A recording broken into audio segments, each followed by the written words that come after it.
তোমরা আল্লাহর আনুগত্য করো এবং তার রাসূলের আনুগত্য করো। যদি তোমরা আল্লাহর আনুগত্য করতে পারো, আর রাসূলের যদি আনুগত্য যদি করতে পারো, তাহলে তোমরা কাল কিয়ামতের দিন মহা সাফল্য হবে এবং সফলতা অর্জন করতে পারো। আল্লাহর আনুগত্য করার জন্য আল্লাহ রাব্বুল আলামিন নিজে আদেশ করেছেন এবং তার প্রেরিত রাসূল মুহাম্মদ সাল্লাল্লাহু আলাইহি ওয়াসাল্লাম তার অনুসরণ করার ব্যাপারে আল্লাহ রাব্বুল আলামিন কোরআনে অসংখ্যভাবে বিভিন্নভাবে তাকিদ দিয়েছে। কিন্তু আমরা দুনিয়াতে চলতে গিয়ে অনেক ক্ষেত্রে আল্লাহর আনুগত্য বাদ দিয়ে আমরা বান্দার আনুগত্যতে লিপ্ত হয়েছি। অনেক ক্ষেত্রে রাসূল মুহাম্মদ সাল্লাল্লাহু আলাইহি ওয়াসাল্লাম অনুসরণ এর আনুগত্য পরিত্যাগ করে মানুষ তার নেতা নেত্রীর আনুগত্য করে, তার নেতা নেত্রীর কথা শুনে, তার নেত্রীর কথা মানে এবং তাদের ভিতর যে সমস্ত বড় বড় ব্যক্তি রয়েছে, বিশেষ করে যে দল করে, যে সংগঠন করে, সেই দলের সেই সংগঠনের যে বড় ব্যক্তি রয়েছে, বড় আলেম রয়েছে, বড় আমির রয়েছে, সেই আমির তাকে যেইভাবে চলতে বলে, সেই আমির তাকে যেই ফতোয়া দেয় সেটাকেই ঠিক মনে করে ওই ব্যক্তি চলাফেরা করে। সেই আমির যদিও সেটা যদি কোরআনের বিরুদ্ধে যায়, সেটা যদি হাদিসের বিরুদ্ধেও যায়, আমির বলেছে, আমার নেতা বলেছেন, আমার এই বড় ব্যক্তি বলেছেন, সুতরাং এত বড় আলেম, এত বড় ব্যক্তি, এত বড় নেতা সে কখন কি ভুল করতে পারে? যার কারণে তার অনুসরণ করার কারণে কাল কিয়ামতের দিন এমন ব্যক্তিকে আফসোস করবে, এই জন্য যে সেই কথাটা আল্লাহর পক্ষ থেকে ছিল না, সেই কথাটা রাসূল মুহাম্মদ সাল্লাল্লাহু আলাইহি ওয়াসাল্লামের পক্ষ হতে না হওয়ার কারণে অন্ধভাবে ওই ব্যক্তিকে অতিরিক্ত ভালোবেসে অন্ধভাবে তার কথার প্রতি আমল করার কারণে ওই নেতাও কাল কিয়ামতের দিন জাহান্নামে যাবে, কর্মীরাও কাল কিয়ামতের দিন একই জাহান্নামে যাবে। যার পরে দুই স্থান দেখা সাক্ষাৎ করিয়ে দেবেন, আল্লাহ দেখা সাক্ষাৎ করিয়ে দেবে দুইজনকে। সেখানে গিয়ে একে অপরে আফসোস আলোচনা করতেছিলাম আখিরাতে গিয়ে মানুষ আফসোস কিভাবে। মহান আল্লাহ রাব্বুল আলামিন সরাসরি আয়াতে চলে যায়। মহান আল্লাহ রাব্বুল আলামিন বলছেন, ইয়াউমা তুকাল্লাবু, ইয়াউমা সেই দিন, কিয়ামতের দিন, ফাইসালার দিন। ইয়াউমা তুকাল্লাবু, কাল কিয়ামতের দিন। তুকাল্লাবু, এই সমস্ত বান্দাদেরকে, এই সমস্ত ব্যক্তিদেরকে তুকাল্লাবু, তাদের মুখমণ্ডল, উজুহুহুম ফিন্নার, তাদের মুখমণ্ডলকে জাহান্নামের আগুনের উপর এইভাবে টুকর করে দেওয়া হবে। একটু চিন্তা ভাবনা করে দেখুন, পিছনে নয়, আগুন দাও দাও করে জ্বলতেছে, এই দাও দাও করা আগুনে, জাহান্নামের আগুন, যেমন তোমার আগুন নয়, জাহান্নামের আগুনের উপর তাদেরকে এইভাবে উপর করে মুখমণ্ডল যাতে করে যেন আগুনটা ভোগ করতে পারে এইভাবে উপর করে তাকে রাখা হবে। তারপরে আল্লাহ অন্যায়তে বলছে শুধু তাই নয়, তাদেরকে দেখেন আমরা যখন চুলাতে যখন জাল দিই, দেখি সাইকাটিতে এই খড়িটা এই নাড়াচাড়া করে দিই না, আল্লাহ রাব্বুল আলামিন বলছেন কাল কিয়ামতের দিন এক শ্রেণীর ব্যক্তি থাকবে, যেই দিন তাদেরকে আগুনে উলট পালট করা হবে, যাতে করে কি হয় ভালোভাবে পুড়তে পারে, আগুন ভালোভাবে জ্বলতে পারে। আল্লাহ বলতেছে কাল কিয়ামতের দিন যেই দিন তাদেরকে উপর করে দেওয়া হবে, যেই দিন তাদেরকে উলট পালট করে পোড়ানো হবে, এই মুহূর্তে সেই দিন এই সমস্ত ব্যক্তিরা বলবে, আগুনে আগুনে উলট পালট খাবে, আগুনে উলট পালট দেওয়া হবে এবং উপর করা অবস্থায় এই সমস্ত ব্যক্তিরা বলবে ইয়াকুলুনা ইয়া লাইতানা, হে আমাদের রব, ইয়াকুলুনা, তারা বলবে ইয়া লাইতানা, আমাদের আফসোস, হায় আমাদের আফসোস, ইয়া লাইতানা মানে আমাদের আফসোস, আমাদের আফসোস, আমার আফসোস নয়, সমস্ত ব্যক্তিরা সেই দিন আফসোস করবে আর বলবে হায় আমাদের আফসোস, হায় আমাদের পুরা কপাল, কি কপাল আমরা নিয়ে এসেছি এখানে, আমাদের পুরা কপাল, আমাদের আফসোস। তারা সেই দিন বলবে আল্লাহ, যদি দুনিয়াতে বেঁচে থাকা অবস্থায় যদি আমরা আল্লাহর আনুগত্য যদি করতাম, আল্লাহকে যদি মেনে চলতাম, ওয়াতাআনা রাসূলা, এবং রাসূল মুহাম্মদ সাল্লাল্লাহু আলাইহি সাল্লামের যদি পথ যদি ধরতাম, আমাদের অপরাধ একটাই অপরাধ, কি অপরাধ? সেটা হচ্ছে দুনিয়াতে থাকা অবস্থায় আমরা আল্লাহর আনুগত্য করিনি, দুনিয়াতে থাকা অবস্থায় আমরা রাসূল মুহাম্মদ সাল্লাল্লাহু আলাইহি সাল্লামের আনুগত্য করিনি, যার কারণে এই অপরাধের কারণে আজকে জাহান্নামের আগুনে আমাদের উলট পালট খেতে হচ্ছে জাহান্নামের আগুনে, উপর আমাদেরকে উপর করে রাখা হয়েছে, শাস্তি ভোগ করতে হচ্ছে। শুধু তাই নাই, সেই দিন তারা আফসোস করবে আর বলবে, সেই দিন বলবে রব্বানা, হে আমাদের রব। দুনিয়াতে হয়তো আমাদের রবকে রব হিসেবে মেনে নিতেছেন না, আল্লাহকে রব হিসেবে মানতেছেন না, শাসক দাতা হিসেবে মানতেছেন না, বিচারদাতা হিসেবে মানতেছেন না, রিজিক দাতা হিসেবে মানতেছেন না। কাল কিয়ামতের দিন জাহান্নামীদের রব সেই দিন মেনে নেবে যে আমাদের একমাত্র যিনি লালন পালনকারী, একমাত্র যিনি রব, তিনি হচ্ছেন আল্লাহ সুবহানাহু ওয়া তাআলা। তারা জানবে সেই দিন আর কোনো পথ পাবে না। সেই দিন তারা বলবে রব্বানা, হে আমাদের রব, আমরা তো দুনিয়াতে আল্লাহর আনুগত্য করিনি, আমরা তো তোমার আনুগত্য করিনি, তোমার রাসূল মুহাম্মদ সাল্লাল্লাহু আলাইহি সাল্লাম এর আনুগত্য করেনি। যেই মানুষ আল্লাহর আনুগত্য করবে না, যেই মানুষ রাসূল মুহাম্মদ সাল্লাল্লাহু আলাইহি সাল্লাম এর আনুগত্য করবে না, তার মানে দুনিয়া কারো আনুগত্য করে না। সেই ব্যক্তি দেখবেন হয়তো তার বাপের আনুগত্য করবে, হয়তো তার নেতার আনুগত্য করবে, কোনো না কোনো ব্যক্তির ব্যক্তি আনুগত্য করবে, অনুসরণ করবে, এটাই স্বভাব। একটা ছোট বাচ্চা তার বাপকে অনুসরণ করতেছে, একটা বর্গির বাচ্চা তার মাকে অনুসরণ করে চলতেছে, একটা গরুর বাচ্চা তার বাপকে মাকে অনুসরণ করে চলতেছে। অনুসরণ ছাড়া, আনুগত্যশীল ছাড়া কোনো মানুষ নেই। হয়তো সে আল্লাহর আনুগত্য করবে, নয়তো সে কোনো ব্যক্তির আনুগত্য। তাই বলছে আল্লাহ আপনার আনুগত্য করে, অলু রব্বানা, হে আমাদের রব, ইন্না আতা'না, আমরা আনুগত্য করেছিলাম, সাদাতানা, আমাদের যারা নেতা ছিল তাদের আনুগত্য করেছিল। এটা ছিল আমাদের অপরাধ, এটাই ছিল আমাদের অপরাধ। নেতার পিছিয়ে ঘুরতে ঘুরতে কখন যে আসরের সালাত চলে গেছে আমার হিসাবই নেই। নেতার পিছিয়ে ঘুরতে ঘুরতে কখন যে মাগরিবের সালাত চলে গেছে আমার হিসাবই নেই। আপনার আনুগত্য করার সময় পাইনি ভোটের ক্যানভাস করতে, ভোটের সুরাউন দিতে গিয়ে আপনার আনুগত্য করার সময় পাইনি। সেই দুপুরবেলা বেরিয়েছে হুন্ডেনে, রাত 8টা 9টা পর্যন্ত হুন্ডেনে সুরাউন দিচ্ছে। কখন যে জোহর চলে গেছে, কখন যে আসর চলে গেছে, কখন যে মাগরিব চলে গেছে, কখন যে এশা চলে গেছে, এক শ্রেণী ইমামরা পর্যন্ত সালাত আদায় করেছে। ওই নেতা হিসেবে, ওই নেতাকে জয়লাভ করানোর জন্য এক শ্রেণী ইমামদের সালাত পর্যন্ত বাতিল হয়ে গেছে। অথচ যেই নেতার পিছনে তারা ছুটতেছে, যে নেতার পিছনে ছুটতেছে, এই যে পদ্ধতিতে তারা ইসলামকে কায়েম করার চেষ্টা করছে, এটা কি ইসলামিক পদ্ধতি? অসম্ভব। ওই নেতাকে জয়লাভ করানোর জন্য নিজের সালাত পরিত্যাগ করেছে, নিজের ইবাদত ভঙ্গি পরিত্যাগ করেছে। তাই বলছে মোসাদাতান, আমরা আনুগত্য করেছিলাম, এমন নেতাদেরকে আনুগত্য করেছিলাম। রাজনৈতিক নেতা তো রয়েছে, ইসলামের নাম দিয়ে কত নেতা রয়েছে, তারা আনুগত্য করেছিলাম, তাকে মেনে নিয়েছিলাম।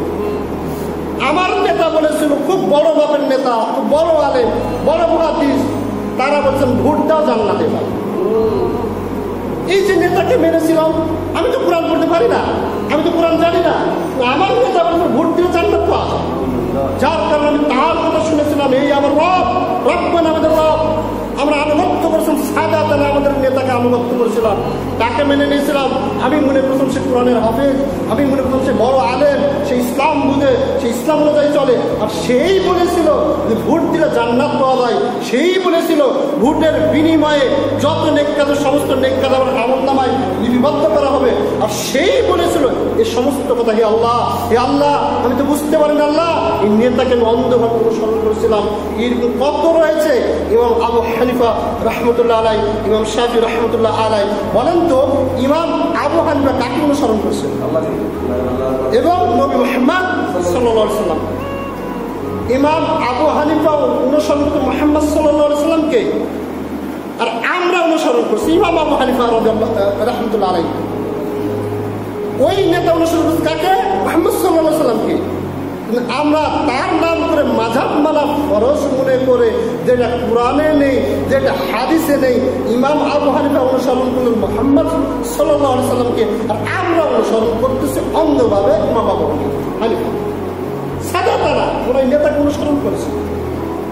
শুধু তাই নয়, সেই দিন জাহান্নামে জ্বলবে আর আফসোস করবে আর বলবে, ওয়া ওয়া কুবার আনা, হে আল্লাহ, আমাদের ভিতর যারা বড় বড় ব্যক্তি রয়েছে আল্লাহ, আমরা তাদের আনুগত্য করেছিলাম, তাদের অনুসরণ করছিলাম, তাকে মেনে নিয়েছিলাম। যখনই বলেন কোরআন এসে এইভাবে চলেছে, এইভাবে চলতে হবে, এইভাবে জীবিকা নির্বাহ করতে হবে, এইভাবে চলতে হবে, তখন বলছেন আমার দলের ভিতরেও বড় আলেম আছে, সুতরাং তুমি যতই কোরআন হাদিস দেখো না কেন, আমার দলের আমির যতক্ষণ না বলি ততক্ষণ মানবো, তখন আমরা মানবো না। এবং আমাদের বাপ দাদাদের অনুসরণ করেছিলাম। আল্লাহ তাআলা অন্য আয়াতে বলেছেন, ওয়া ইযা কিলা লাহুম তাআলাউ ইলা মা আনজালাল্লাহু ইলা রাসূল। এক শ্রেণীর মানুষ রয়েছে, যখন তাদেরকে বলা হয় ওয়া ইযা কিলা, আর যখন তাদেরকে বলা হয় তাআলাউ, এই দিকে আসো, কোন দিকে? মা আনজালাল্লাহু ইলা রাসূল, আল্লাহ যেটা নাজিল করেছেন। আল্লাহ কি নাজিল করেছেন? কোরআন। এবং ওয়া ইলা রাসূল, রাসূল যেটা নিয়ে এসেছেন, আল্লাহ রাসূল কি নিয়ে এসেছেন? হাদিস। তাহলে তুমি আল্লাহর দিকে আসো, তার রাসূলের দিকে আসো। তখন এক শ্রেণীর ব্যক্তি তারা বলে ক্বালু বাল নাত্তাবিউ, আমরা তার অনুসরণ করব, কার? যেটা আমরা আমাদের বাপ দাদার কাছ থেকে যেটা পেয়েছি আমরা সেটা অনুসরণ, আমাদের বড় ব্যক্তিদের কাছ থেকে যেটা পেয়েছি আমরা তার অনুসরণ করবো। তাহলে আল্লাহর আনুগত্য না করা, রাসূলের আনুগত্য না করা, আল্লাহর আনুগত্য মানে কোরআন অনুযায়ী আপনাকে চলতে হবে। রাসূলের আনুগত্য করা মানে রাসূল মুহাম্মদ সাল্লাল্লাহু আলাইহি ওয়াসাল্লামের হাদিস অনুযায়ী আপনাকে চলতে হবে। আপনি হাদিস দেখলেন, আপনি কোরআন দেখলেন, কিন্তু আপনার মতের সাথে না মিলার কারণে, আপনার দলের ইমামের সাথে না মিলার কারণে, আপনি কি করলেন? সেটাকে আপনি পরিত্যাগ করলেন, সেটা আপনি মানলেন না। কাল কিয়ামতের দিন জাহান্নামের আগুন আপনি লোট পালট খাবেন আর বলবেন, ইয়াকালু রাব্বানা ইন্না তাআনা সাদাতানা ওয়া কাবারানা। হে আল্লাহ, আমরা এই নেতার অনুসরণ করেছি, আল্লাহ আমরা এই বড় বড় ব্যক্তিদের, বড় বড় আল্লামাদের, বড় বড় মুফতিদের অনুসরণ করেছি, আল্লাহ ফাআযাল্লুনা, এই নেতা আমাকে পথভ্রষ্ট করেছে আল্লাহ, এই বড় বড় ব্যক্তিরা আমাকে পথভ্রষ্ট করেছে আল্লাহ, আমি পথভ্রষ্ট হতাম না আল্লাহ। এই নেতার পিছনে ছুটতে গিয়ে আমার সালাত পরিত্যাগ করেছে। আমি নামাজি ছিলাম, নেতার পিছনে ছুটতে গিয়ে আমি নামাজ পরিত্যাগ করেছি। আল্লাহ আপনাকে একটা মর্যাদা দিয়েছে, সম্মান দিয়েছে। সর্বপ্রথম কার প্রশংসা করতে হবে? কাকে খুশি করতে হবে? আপনি পুরো বাংলাদেশে একটা নেতা দেখান, যেই নেতা বলেছেন যত কর্মী রয়েছে সমস্ত কর্মীকে নিয়ে জামাতের সহিত সালাত আদায় পাবেন? আপনি নমনীয় পেয়েছেন, খুশি, খুবই খুশি। নেতাকে নিয়ে সর্বপ্রথম আপনার কাজ ছিল ৫ ওয়াক্ত সালাত আদায়, জামাতের সহিত সালাত আদায় করা। সেটা না করে ওই খুশিতে মিষ্টি খাচ্ছেন, আল্লাহকে ভুলে গেছে। কর্মীরাও মিষ্টি খাচ্ছে, আল্লাহকে ভুলে গেছে সে, আল্লাহকে দূরে সরে যাচ্ছে সে। আলেম ব্যক্তি, ইমাম ব্যক্তি, সে পর্যন্ত আল্লাহকে ভুলে যাচ্ছে নেতার পিছনে ছুটতে গিয়ে। সারাটা দিন ঘুরতেছে নেতার পিছনে, একটা ভাবে নেতা স্মরণ করে দিল না যে আসরের সময় হয়েছে, চলো আমরা গিয়ে আসরের সালাত আদায় করি। এইরকম যদি ওই নেতা যদি বলে, আর কোন কর্মী থাকবে না, আর কোন কর্মী থাকবে না। নেতা যদি বলে যে আমার যত কর্মী রয়েছে একজনও বেনামাজি থাকতে পারবে না, কর্মী খুঁজে পাবে? অথচ সাহাবায়ে কেরামরা এইরকমই নেতা ছিল। সে নিজেকে মুসলমান দাবি করবে আর নামাজ পড়বে না, এইরকম কোন নেতা কর্মী থাকতে পারবে না। উমর রাদিয়াল্লাহু তাআলা আনহু আপনি কর্মী হবেন আর বেনামাজি থাকবেন, আপনি উমর রাদিয়াল্লাহু তাআলা আনহু কর্মী থাকতে পারবেন না, আপনার জন্য শাস্তি বরাদ্দ। আবু বকর রাদিয়াল্লাহু তাআলা আনহু কর্মী বলে দাবি করবেন, আবু বকরকে নেতা বলে মানবেন, আর আপনি সালাত আদায় করবেন না, আবু বকর আপনি কর্মী থাকতে পারবেন না, বরং আপনার জন্য শাস্তি বরাদ্দ। ইসলামিক নেতার বৈশিষ্ট্য। কিন্তু আমরা ওই সমস্ত নেতার পিছনে ছুটি নেই, আমরা ওই সমস্ত নেতার পিছনে ছুটেছি যে সমস্ত নেতার পিছনে ছুটলে রাতে বড় বড় খাওয়া যায়, ওদের পিছনে ছুটেছি আমরা। এগুলোর স্বার্থে আমরা ছুটেছি, আমরা খাবো কিন্তু কেউ কিছু করতে পারবো না, এই আশায় আমরা তার পিছনে ছুটেছি। নেতা আমাকে পথভ্রষ্ট করছে। নেতা একদিনও বললো না যে তুমি সালাত আদায় করেছো, একদিনও খবর নেব না, সব বিষয়ের খবর রাখ, এগুলো বিষয়ের খবর নেই না। বা আপনি পিতা, আপনি বাড়ির কর্তা, আপনি দায়িত্বশীল, আপনি একটা বাড়ির কি নেতা, আপনি বাড়ির নেতা, আপনার সন্তানের সমস্ত খবর নিলেন, কিন্তু তিনি ৫ ওয়াক্ত সালাত আদায় করেছেন, কোনো খবর নিয়েছেন? কয়টা পিতা খবর নিয়েছেন? হ্যাঁ ছেলে সব ঠিক আছে, কিন্তু তুমি সালাত আদায় করেছো কিনা, জোহরের সালাত আদায় করেছো কিনা, কয়টা পিতাই খবর? এই পিতা ছিল আমার জন্য নেতা, তাকে আমি মান্য করে চলতাম, মান্য করা আমার জন্য ওয়াজিব। পিতামাতার কথা মান্য করার জন্য ওয়াজিব, কিন্তু পিতামাতা তো একটা আমার সালাত খবর নিল না, একটাবার তো কখন সে আমাকে বললো না বেটা আসর সালাত আদায় করেছো কিনা, কেন করলো না, এরকম খবর সে নেয় না আমাকে। অন্যান্য বিষয়ে সবসময় তদারকি করতো, এই বিষয় কখনো নিত না। সুতরাং এই বাপ আমাকে পথভ্রষ্ট করেছে, এই বাপ আমাকে নষ্ট করেছে, নেতা আমাকে নষ্ট করেছে। এই বড় বড় ব্যক্তি মানে আমার কাছে বড় কে? আমার পিতা। আমার কাছে বড় বড় পিতা, এই পিতা আমাকে নষ্ট করেছে। সারাটা দিন সব কিছুর খবর নেয়, সালাত আদায় করছে কিনা এই খবর কোনো দিনই নেই। আপনি একটু চিন্তা ভাবনা করে দেখবেন যে আমার ছেলে কয়দিন আমি সালাতের ব্যাপারে খবর নিয়েছি, তদারকি করেছি, কয়দিন খবর নিয়েছি। আচ্ছা, আমার বাড়িতেই খাই, অথচ বেটা বাজারে গিয়েছেন, এটা এটা সেটা কত কি খবর নেন, অথচ এটা খবর নেন না। পরীক্ষা দিয়েছেন, খবর নিতেছে, সঙ্গে সঙ্গে রেজাল্ট হয়েছে, খবর নিতেছে, কিন্তু সালাতের আমরা খবর কিন্তু নিই না। সুতরাং সেই দিন আফসোস করবার বলে সে আমাকে পথভ্রষ্ট আপনার যে সহজ সরল যে সঠিক যে পথ ছিল, যে রাস্তা ছিল, সে রাস্তা হতে এই ব্যক্তি, এই নেতা, এই বাপ, এই আপনার হচ্ছে পারে গিয়ে বড় ব্যক্তি, ইনি আমাকে পথভ্রষ্ট করছে। কাল কিয়ামতের দিন আপনি জ্বলবে আর এইরকম আফসোস করবে। তারপরে বলবে রব্বানা, হে আমার রব, আতিহিম, তাদেরকে দেন। কি দিবে? আল্লাহ তাআলা বলতেছেন সেই দিন আফসোস করবে আর বলবে আমি তো পথভ্রষ্ট হতাম না, আমি তো বেনামাজি হতাম না, আমি তো কোরআন পড়তে পারতাম। আর বাপ মা তো কখনো হাফেজি মাদ্রাসায় রাখেনি, বাপ মা তো কোরআনের জন্য প্রচেষ্টা চালায়নি, বাপ মা তো ইংরেজির জন্য প্রচেষ্টা চালিয়েছে, বাপ মা তো অন্যান্য ক্ষেত্রে শিক্ষার জন্য প্রচেষ্টা চালিয়েছে, কোরআনের জন্য তো কোনোই প্রচেষ্টা চালায়নি। আমার নেতা কখনো সালাতের জন্য কোনো প্রচেষ্টা চালায়নি, অন্যান্য ক্ষেত্রে প্রচেষ্টা চালিয়েছে। সুতরাং যে ফাইনি, ওই যে নেতা আমি দেখতেছি এর জন্য আমি সালাত পরিত্যাগ করতেছি, ওই যে বাপ এর জন্য আমি কোরআন পড়তে পারিনি, কোরআন শিখতে পারিনি, ওই যে আমার বাপকে দেখতেছি, হে আল্লাহ ওই বাপকে তুমি দ্বিগুণ শাস্তি দাও।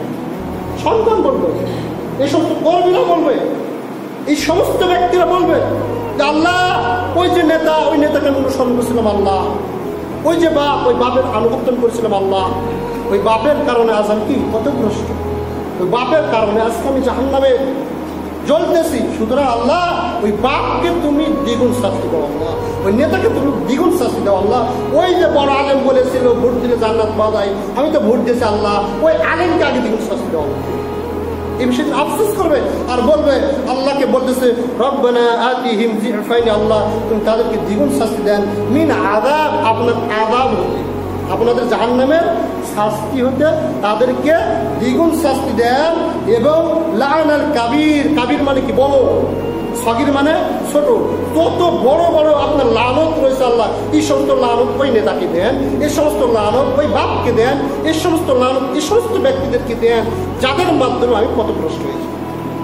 সেই দিন আফসোস করবে আর বলবে মান আল্লাহ রাব্বুল আলামিন। তারপরে বলছেন ওয়ামান জাআ বিসাইয়্যাতি ফাকুব্বাত উজুহুহুম, কাল কিয়ামতের দিন আল্লাহ রাব্বুল আলামিন বলছেন এই সমস্ত ব্যক্তিদের মুখমণ্ডল অগ্নিতে উলট পালট করা হবে, এইরকমে লড়ানো হবে, উল্টে উল্টে দেওয়া হবে। কি জন্য?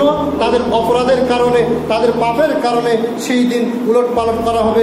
এই জন্য তো ইল্লা মা কুনতুম তা'মালুন, তারা যা কিছু দুনিয়াতে করেছিল এর বিনিময় হিসেবে, এর চাঁদা হিসেবে তাদেরকে এই শাস্তি প্রদান করা হবে। সুতরাং আল্লাহ রাব্বুল আলামিন আমাদেরকে এই সমস্ত নেতা, এই সমস্ত বড় ব্যক্তি হতে আল্লাহ রাব্বুল আলামিন আমাদেরকে রক্ষা করুন। সকলেই বলছে আল্লাহুম্মা আমিন। মানে আল্লাহ তাআলা বলছেন ওয়া বারাদু লিল্লাহি জামিআন, কাল কিয়ামতের দিন সবাই যখন একত্রিত হয়ে যাবে, জামিআন সমস্ত ব্যক্তি একত্রিত হয়ে যাবে এবং সমস্ত ব্যক্তির পাপগুলো প্রকাশিত হয়ে যাবে, তাদের ফায়সালা হয়ে যাবে এই মুহূর্তে। ফাকালা, সেই দিন বলবে আদ-দুআফাউল্লাযীনা আস্তাকবারু, যেই সেই দিন যারা অনুসরণ করেছে, যার অনুসরণ করা হয়েছে, যে অনুসরণ করেছে তারা ওই সমস্ত যার অনুসরণ করা হয়েছিল তার কাছে গিয়ে বলবে, তাকে বলবে, মানে কর্মীরা গিয়ে নেতাকে বলবে, সন্তানরা গিয়ে কাকে বলবে? বাপকে বলবে। আল্লাহ বলছেন কাল কিয়ামতের দিন আগুনে যখন পালট করা হবে সেই দিন এই সমস্ত সন্তানেরা গিয়ে বাপকে গিয়ে বলবে, এই সমস্ত কর্মীরা গিয়ে নেতাকে বলবে, এই সমস্ত যত দুর্বল ব্যক্তিরা রয়েছিল, তারা যারা বড় ধনী ব্যক্তি যাদের অনুসরণ করেছিল তাদেরকে কাছে গিয়ে বলবে ইন্না কুন্না লাকুম তাবাআন, নিশ্চয় আমরা তো তোমারই অনুসারী ছিলাম, দুনিয়াতে তোমার অনুসরণ করছিলাম, তুমি যেইভাবে চলেছো আমি সেইভাবে চলেছি, আমরা তোমার মুরিদ ছিলাম, তুমি পীর, তুমি বলেছো যেইভাবে বলেছো আমি সেইভাবে চলেছি, পীর হিসাবে মেনেছি আমি। সুতরাং সেই দিন তারা আফসোস করবে জাহান্নামে গিয়ে, আর বলবে কি বলবে, ইন্না কুন্না লাকুম তাবাআ, আমরা তো তোমারই অনুসারী ছিলাম, এখন কি জি ওয়া আনতুম মুগনুনা আন্না মিন আযাবিল্লাহি মিন শাইইন, তোমরা আল্লাহর শাস্তি হতে আমাদেরকে কি আজকে রক্ষা করতে পারবে? সেই দিন তারা তাদের প্রশ্ন করবে, তোমরা দুনিয়াতে বলেছিলে যে আমি এই রক্ষা করবো সেই রক্ষা করবো, যা হবে দেখে নিব, কালকে আমাদের দিন জাহাজ নিয়ে পার করে দিব, হ্যাঁ বড় বড় জাহাজ নিয়ে বসে থাকবো, সব কিছু করবো, উদ্ধার করবো, বিপদে রক্ষা করবো। তো সেই দিন তারা বলবে দুনিয়াতে তো অনেক বড় বড় কথা বলেছে, সেটাই তো মেনে নিয়েছিলাম। একটা সন্তানের জন্য বাপ সব কিছু করতে পারে না, সব কিছু চেষ্টা করে পারো, দুনিয়াতে দেখেছি তো। যেমন যখন যেটা প্রয়োজন নিজের জীবন চলেছে, তারপরে আবার সে প্রয়োজন মেটাতেন আপনি। সুতরাং এই যে জাহান্নামের ভিতর শাস্তি, এই যে আগুনের ভিতর আমরা ডুবতেছি, সুতরাং এখান থেকে কি আমাদেরকে কিছু আপনি কি আমাকে রক্ষা করতে পারবেন, একটু সাহায্য করতে পারবেন, একটু বাঁচাতে পারবেন? তখন তারা বলবে লাউ হাদাইনাল্লাহ, তারা বলবে আল্লাহ তো আমাদের সৎ পথে পরিচালিত করেন। মানে দুনিয়াতে তারা বলছেন দুনিয়াতে তো আল্লাহ আমাদেরকে হেদায়েত দেননি, তারপরে বলতেছেন দিওয়া হাদাইনাকুম, আল্লাহ যেহেতু আমাকে দুনিয়াতে হেদায়েত করেননি, আমি কিভাবে তোমাদেরকে হেদায়েত করব? সুতরাং আমি তোমাদেরকে সৎ পথে পরিচালিত, যদি আল্লাহ যদি আমাকে যদি সৎ পথে পরিচালিত করতো তাহলে আমরা তোমাদেরকে সৎ পথে পরিচালিত করতাম। এখন আমরা ধৈর্যচ্যুত হয়ে আর কোনো লাভ নেই, এখন ধৈর্য ধরো আর জাহান্নামের শাস্তি ভোগ করতে থাকো। সেই দিনই নেতা বলবে ধৈর্য ধরো এবং জাহান্নামের শাস্তি ভোগ করতে থাকো, কেননা উভয়ের জন্য আমাদের জন্য আজকে সমান শাস্তি। সেই দিন বলছে ওই নেতা বলছে উভয়ের জন্য আজকে আমাদের সমান শাস্তি, আমাদের আর কোনো পালানোর জায়গা নেই। ওই ব্যক্তি বলবে যার অনুসরণ আপনি দুনিয়াতে করেছেন, সেই দিন বলবে আল্লাহ তো আমাকে হেদায়েত করেন, আমি তো বেনামাজি, আমি তো দুনিয়াতে বেনামাজি ছিলাম, তোমাকে তো বেনামাজি বানাবে, এটা তো স্বাভাবিক। আমি তো সুদখোর ছিলাম, তোমাকে তো সুদখোর বানাবে, এটা তো স্বাভাবিক। আমি তো বিড়ি খাই, তোমাকে বিড়িখোর বানাবে, এটা তো স্বাভাবিক। আল্লাহ তো আমাকে তো হেদায়েত দেননি, আমি তো হেদায়েতের অনুসরণ করতে পারবো, সুতরাং কেন তোমরা আমাকে ধরেছো, কেন ধরেছো? শুধু এতটুকু নয়, সুতরাং আমার কাছে এসে আর কোনো লাভ নাই, আমার কাছে এসে আর কোনো উপকার পাওয়া যাবে না। সুতরাং কি করো, তোমারও যে শাস্তি আমারও সেই শাস্তি, পালানোর যেহেতু জায়গা নেই, ধৈর্য ধারণ করে শাস্তি ভোগ করো, নিরুপায় ধৈর্য ধারণ করে শাস্তি ভোগ করো। মনে আল্লাহ রাব্বুল আলামিন অন্য আয়াতে বলতেছেন, সময় সংক্ষেপের কারণে আমি শুধু অনুবাদ বলছি। মনে আল্লাহ রাব্বুল আলামিন বলছেন এই যে আমরা যত পাপ কাজ করতেছি, এই পাপ কাজের মূলে যে একটা ব্যক্তি রয়েছে সেটা হচ্ছে শয়তান। সেটা কে? শয়তান।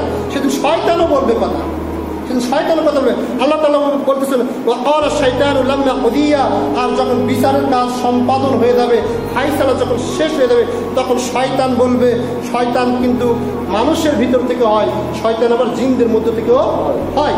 ইবলিস ইনি হচ্ছেন জিনদের মধ্য থেকে শয়তান, মিনাল জিন্নাতি ওয়ান নাস, মানুষদের মধ্যে হতেও শয়তান রয়েছে। ওয়াকালা শাইতান, সেই দিন শয়তান বলবে বিচার যখন ফায়সালা যখন শেষ, জাহান্নাম নির্ধারিত হয়ে গেছে, এমন মুহূর্তে শয়তান এসে বলবে যে ইন্নাল্লাহা ওয়া'আদাকুম ওয়া'আদাল হাক্কা ওয়া ওয়া'দাতুকুম ফাআখলাফতুকুম, সেই দিন বলে আল্লাহ তোমাদেরকে ওয়াদা দিয়েছেন, আল্লাহ তোমাদেরকে ওয়াদা দিয়েছেন। আল্লাহ কি ওয়াদা দিয়েছেন কেউ কি জানে? কোরআনে আল্লাহ রাব্বুল আলামিন বলেছেন আল্লাহর ওয়াদা সম্পর্কে আপনি দেখতে পাবেন সূরা নিসা 122 নম্বর আয়াত, সূরা ইউনূস 10 নম্বর সূরা 4 নম্বর আয়াত, সূরা লুকমান 8 থেকে 9 নম্বর আয়াত এবং 33 নম্বর আয়াত। আল্লাহ তাআলা ওয়াদা দিতেছেন ওয়াল্লাযীনা আমানু ওয়া আমিলুস সালিহাতি সানুদখিলুহুম জান্নাতিন তাজরি মিন তাহতিহা আল-আনহার খালিদিনা ফিহা আবাদা ওয়া'দাল্লাহা হাক্কান। তারপর আল্লাহ বলছেন ওমান আসদাকা মিনাল্লাহি কালিমান, আল্লাহ বলছেন কেউ যদি ঈমান আনয়ন করে এবং যদি সৎ আমল যদি করে, আমি আল্লাহ সত্য, ওয়াদা আল্লাহু হক, আমি আল্লাহ সত্যভাবে তোমাদের নিকট ওয়াদা করতেছি যে আমি তোমাদেরকে জান্নাতে প্রবেশ করাবো। এটা ছিল কার ওয়াদা? আল্লাহর ওয়াদা। তাই সেই দিন ইবলিস শয়তান বলছে আল্লাহ তোমাদেরকে একটা ওয়াদা দিয়েছিল, সেই ওয়াদা আল্লাহ কি করেছে? রক্ষা করেছে। অর্থাৎ তার প্রতি যারা ঈমান আনয়ন করেছে এবং সৎ কাজ করেছেন তাদেরকে কোথায় দিয়ে দিয়েছেন? জান্নাতে দিয়েছে। শয়তান আমাদেরকে ওয়াদা দিয়েছে। শয়তান কি দিয়েছে? অনেক শয়তান নাই ওয়াদা দিতেছে, এটা করে দিব, সেটা করে দিব, এটা পার করে দিব, জাহান্নামে এটা পার করে দিব। মৃত্যুর পরবর্তী জীবনে এই কাজ করো, কবর শাস্তি মাফ হয়ে যাবে, এখানে ভোট দাও, জান্নাত সহজ হয়ে যাবে, কত যে ওয়াদা করতেছে, কত যে ওয়াদা দিতেছে। তাই বলতেছেন যে আমিও ওয়াদা দিয়েছিলাম, কিন্তু আজকে ওয়াদা ভঙ্গ করে দিলাম, আমি আর ওয়াদা রক্ষা করতে পারলাম না। বলেছিলাম যে এর বিনিময় হচ্ছে জান্নাত, তুমি এই কাজ করো, গণতান্ত্রিক পদ্ধতি, এটা ইসলামিক পদ্ধতি, অথচ এই কাজ করো বিনিময় পাবেন জান্নাত। ওয়াদা দিয়েছে, গ্যারান্টি নিতেছে, সে জান্নাতের গ্যারান্টি নিচ্ছে, আমি জান্নাতে নিয়ে যাবো। সেই দিন সে আফসোস করে বলবে এটা তো দেখছি ভুল পদ্ধতি, আব্রাহাম লিঙ্কন এই গণতন্ত্রের প্রতিষ্ঠাতা, এটা ভুল পদ্ধতি, তোমার আমাকে জাহান্নামে যেতে হচ্ছে, তোমাকে জাহান্নামে যেতে হচ্ছে। আমি যে তোমাকে ওয়াদা দিচ্ছিলাম, আজকে ওয়াদা কি করলাম, আপনাকে ভঙ্গ করে দিলাম, আমার আর সাধ্য নেই। সেই দিন বলছে ওমা কান আলী আলাইকুম মিন সুলতানিন ইল্লাহ, এর অনেক লম্বা, তখন এইরকম ওয়াদা ভঙ্গ করলাম, প্রতিশ্রুতি দিয়েছিলাম এবং প্রতিশ্রুতি ভঙ্গ করলাম, আমার তো তোমাদের উপর কোনো আধিপত্য ছিল না। সেই দিন সেই ওই ব্যক্তি বলবে আমার তো কোনো আধিপত্য ছিল না, জোর তো ছিল না, তুমি আমার সাথে ঘুরতে, সেখানে যদি তুমি নামাজ পড়তে যেতে, আমি কি মানা করতে পারতাম? আমার কথা বুঝতে পারেননি? একসাথে চলাফেরা করতেছে, এ মনে করেন একটা সুরাউন দিতেছে দুপুর থেকে এসা পর্যন্ত, সুরাউন দিতেছে যে আপনি আসলে সময় আপনাদের সালাতে যদি বুঝতাম, ওই নেতা কি বাধা দিতে পারতো যে আমি সালাত আদায় করবো? তো তাই বলছে আমার তো কোনো আধিপত্য ছিল না, কোনো ক্ষমতা ছিল না, সুতরাং তোমাদেরকে আমি ডাক দিয়েছি আর তোমরা দলে দলে সাড়া দিয়েছো, দলে দলে কি দিয়েছো, সাড়া দিয়েছো। একটা উদাহরণ দিই, যদি উদাহরণ দেওয়া প্রেক্ষাপট আমি দিই না, চাই না, আকালিতে বলার চেষ্টা করি। একই দলের ব্যক্তি একদিন পেল নমনী, একদিন পেল নমনী পেল না। এখন মনে করেন যিনি নমনী পেলেন আর যিনি পেলেন না, তারা একই দলের ব্যক্তি আর বিরোধী হয়ে গেল, শত্রুতা বেড়ে গেল। এখন দেখেন এই দলের যত কর্মী রয়েছে তারাও রাস্তায় বের হয়েছে, এই দলের কর্মী ও রাস্তায় বেরোছে, নেতারা কিন্তু নেতার জায়গায় আছে। মারামারি কাদের হয়েছে? কর্মীদের ভিতরে মারামারি হয়েছে, তো তাদের ভিতরে মারামারি হয়ে হত্যা হয়েছে, মানে সরাসরি জান্নাত নাকি? কোথায় যাবে? আমার কথা বুঝতে পারেননি? তাহলে আমি শুধু নেতা ডেকেছে, তারা সাড়া দিয়েছে, তাহলে আমি শুধু ডাক দিছি, আর তোমরা কোনটা সঠিক কোনটা সঠিক না বুঝে দলে দলে সাড়া দিচ্ছ, আমার কেন দোষ দিতেছ? সেই দিনের নেতা বলছে যে আমি ডাক দিয়েছি, সাথে সাথে তোমরা সাড়া দিচ্ছ, কাজেই তোমরা আমাকে আর তিরস্কার করে কোনোই লাভ হবে না। ওই নেতা বলছে আমাকে আর তিরস্কার করে কোনোই লাভ হবে না, তোমরা নিজেদেরকে তিরস্কার করো, তোমরা নিজে তিরস্কার করো। কেন কি গিয়েছিলাম? কেন ওই নেতার পিছনে গিয়ে অমুক নেতার কর্মীদেরকে পিঠা থেকে আমি আত্মহত্যা করলাম, আমি মারা গেলাম, কেন গিয়েছিলাম? শোনো, এটা তোমার উপর তুমি এর জন্য আফসোস করো। ওই নেতা বলতেছেন কি, ওই শয়তান নেতা বলতেছেন তুমি আফসোস করো, আমি তোমাদের উদ্ধারকারী নই, আমি তোমাদের উদ্ধার করতে পারবো এবং তোমরা আমাকে উদ্ধার করতে পারবে না। আজকের যে অবস্থা, আমিও তোমাকে উদ্ধার করতে পারবো না, তোমরা আমাকে উদ্ধার করতে পারবে না। তোমরা যে আগে আমাকে আল্লাহর সাথে শরীক করেছিলে, আমি তা অস্বীকার করলাম, নিশ্চয়ই জালিমদের জন্য রয়েছে যন্ত্রণাদায়ক শাস্তি। সূরা ইব্রাহিম 14 নম্বর সূরার 21 থেকে 22 নম্বরে মনে আল্লাহ রাব্বুল আলামিন অন্য আয়াতে বলছেন, সঠিক জায়গায় বলছে, মনে আল্লাহ তাআলা বলছেন শয়তান তো চায় এগুলোর মাধ্যমে, মদ জুয়া এই যে শত্রুতা বিদ্বেষের মাধ্যমে শয়তান চায় আল্লাহর স্মরণ হতে, সালাত হতে বাধা প্রদান করতে। আপনি দেখবেন যারা এইগুলো কর্মকাণ্ড করে তাদের ভিতর বেশিরভাগ হচ্ছে বেনামাজ, এগুলো কর্মকাণ্ডের সাথে শহীদ যারা জড়িত। তারপরে আল্লাহ বলতেছেন তারপরে কি মানুষ বুঝবে না, এটা হচ্ছে বিরত থাকবে না যে এত দলের ভিতরে এত লোক নামাজি খুঁজে পাওয়া যাচ্ছে, তারপরে তারা কেন বুঝতেছে না? ওখানে সারা দিচ্ছেন। মনে আল্লাহ রাব্বুল আলামিন এখন কি বলবেন? এখন দেখেন, মনে আল্লাহ তাআলা বলবেন তোমাদের পূর্বে জিন এবং মানব গত হয়েছে, তাদের সাথে তোমরা দুজকে প্রবেশ করো। তোমরা আগে যারা মৃত্যুবরণ করেছে, ফায়সালা হয়ে গেছে, তাদের সাথে তোমরা কি করো? দুজকে প্রবেশ করো।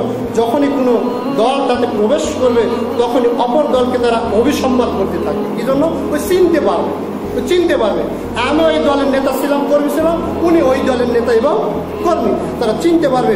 পরিশেষে যখন সকলে ওতে একত্রিত হবে, একই জাহান্নামের ভিতরে যখন তারা একত্রিত হবে, তখন তাদের পূর্ববর্তী এবং পরবর্তী সম্পর্কে বলবে, হে আমার প্রতিপালক, ওরাই তো আমাদেরকে বিভ্রান্ত করেছে, ওই যে ব্যক্তি জাহান্নামে ঢুকতেছে, ওরাই তো আমাকে বিভ্রান্ত করেছিল, সুতরাং তুমি ওদেরকে দুজকের দ্বিগুণ শাস্তি দাও। আল্লাহ বলতেছেন জি তাদেরকে তো দ্বিগুণ শাস্তি দিব, শাস্তির আমার কোনো ঘাটতি নেই। আল্লাহ বলছে শাস্তির আমার কাছে কোনো ঘাটতি নেই, আমি প্রত্যেকের জন্যই দ্বিগুণ শাস্তির ব্যবস্থা করে দিয়েছি। কত কঠিন কথা সময় থাকলে হয়তো আপনাকে বুঝাতে পারতাম। এত কঠিন কথা শাস্তি আপনাকে বুঝাতে পারবো না। জাহান্নামের শাস্তি আগুনের উপর সে রয়েছে, উলট পালট করা হচ্ছে যাতে শাস্তির স্বাদ ভালোভাবে ভক্ষণ করতে পারে, এমন অবস্থা এই সমস্ত কথা চলতেছে। আর তাদের পূর্ববর্তীরা তাদের পরবর্তীদেরকে বলবে আমাদের উপর তোমাদের কোনো শ্রেষ্ঠত্ব ছিল না।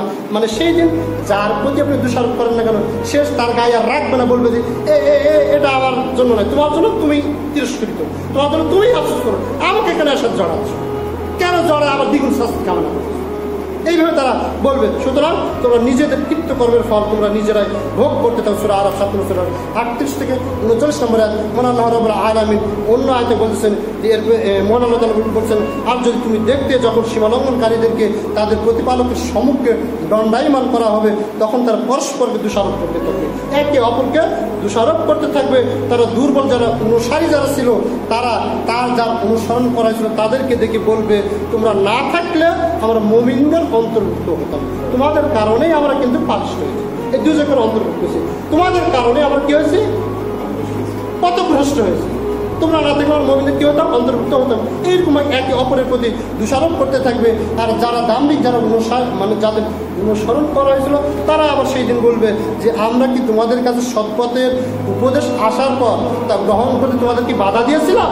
সেদিন আর বলবে সৎপথ প্রকাশিত হওয়ার পরে কি ওই কাজ করো না, এজন্য কি বাধা দিয়েছিলাম? আমরা তো বাধা দিইনি, বরং তোমরাই অপরাধী ছিল, তোমরাই কি ছিল অপরাধী ছিল, কেন আজকে আমাকে দোষারোপ করতেছেন? যে আয়াতটা রয়েছে আপনার সাবা 34 নম্বর 31 থেকে 33 অসংখ্য আয়াত রয়েছে। দুইটা আয়াতের অনুবাদ বলে আমরা আলোচনা শেষ করবো। মহান আল্লাহ তাআলা বলছেন যারা দুর্বল অনুসার ছিল তারা তাদেরকে বলবেন প্রকৃতপক্ষে তোমরাই তো দিন রাত আমাদের বিরুদ্ধে চক্রান্তে লিপ্ত ছিল। তারা বলছেন তোমরা চক্রান্ত করছো, বারবার চক্রান্ত করছো, লিপ্ত ছিলে, আমাদেরকে নির্দেশ দিয়েছিলে যেন আমরা আল্লাহকে অমান্য করি এবং অংশীদার স্থাপন করি। যখন তারা শাস্তি প্রত্যক্ষ করবে, যখন তারা জাহান্নামের শাস্তি দেখবে, তখন মনে মনে উত্তপ্ত হবে। তারপরে বলছেন আমি অবিশ্বাসীদের গলায় কাল কিয়ামতের দিন আপনার আগুনের বেড়ি পড়িয়ে দিব এবং ওরা যা করতো তার প্রতিফল হিসেবে তাদেরকে শাস্তি প্রদান করবো। মহান আল্লাহ রাব্বুল আলামিন অন্য আয়াতে বলছেন যখন যাদের অনুসরণ করা হয়েছিল তারা তার অনুসরণ করতেছে, তাদের থেকে নিজেকে মুক্ত করে নেবে, মানে সব ত্রুটিতে নিজেকে মুক্ত করে নিবে এবং তারা শাস্তি দেখতে পাবে। আর তাদের পারস্পরিক যত সম্পর্ক ছিল সমস্ত সম্পর্ক ছিন্ন করে দেবে। আর নেতা নেত্রীর কোনো সম্পর্ক নাই, ভাই বোনের সম্পর্ক নাই, বাপ মায়ের সম্পর্ক নেই, কোনো সম্পর্ক নেই, সমস্ত সম্পর্ক ছিন্ন করে নেবে। এই জন্য যে সম্পর্ক ধরলে দূর ধরতেছে, তোমার জন্যই অপরাধ, তোমার জন্যই অপরাধ, শোনো ওর সাথে সম্পর্ক নেই, ওকে আমি চিনি না, সমস্ত সম্পর্ক ছিন্ন করবে। সেই দিন আফসোস করবে আর বলবে যে অনুসারীরা বলে হ্যাঁ আমার আফসোস, যদি একটাবার যদি পৃথিবীতে যাওয়ার যদি সুযোগ যদি থাকতো আল্লাহ, আর একটাবার যদি পৃথিবীতে যাওয়ার যদি সুযোগ থাকতো তাহলে এই সমস্ত ব্যক্তিদের সাথে আমি সম্পর্ক ছিন্ন করবো। এইভাবে আফসোস করবে আর জাহান্নামের ভিতর ডুবতে থাকবে। এদিনই ভাই, এদিনই মুসলিম, তাই অনুরোধ করতেছি জাহান্নামে গিয়ে আফসোস করে আর কোনো লাভ হবে না। ওই যে আফসোস করতেছেন একটাবার দুনিয়াতে যদি আমি যেতে পারতাম তাহলে তাদের সাথে সম্পর্ক ছিন্ন করতাম। সুতরাং আজ আমরা দুনিয়াতে আসি না নাই? আসি। সুতরাং এখান থেকে আপনাকে শিক্ষা নিতে হবে কাদের কাছে গেলে আমার আখিরাত নষ্ট হবে, তাদের কাজ হতে আমাকে বিরত থাকতে হবে। সুতরাং আল্লাহ রাব্বুল আলামিন আমাদেরকে এই সমস্ত নেতা বড় ব্যক্তিদের কাছ থেকে বিরত থাকার তৌফিক দান করুন, যাদের মাধ্যমে আমাদের আখিরাতগুলো নষ্ট হয়ে যাবে।